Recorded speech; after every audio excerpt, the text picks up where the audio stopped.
So as you can see that we have a program of NUMPY module which has been imported as NP, and we have just stored an array, a single array, and stored it in a variable called x, followed by print x, right? So when you are going to run it, it's definitely going to throw an error as the NUMPY module is not installed. So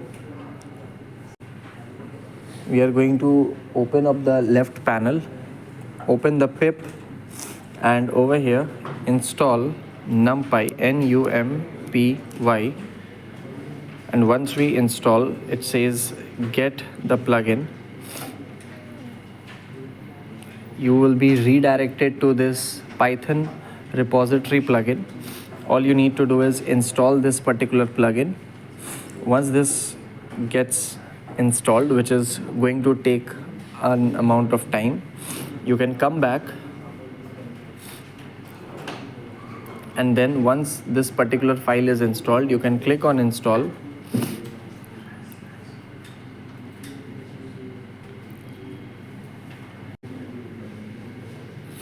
So once this is installed, you go back to your PYDROID, then just type NUMPY and click on install.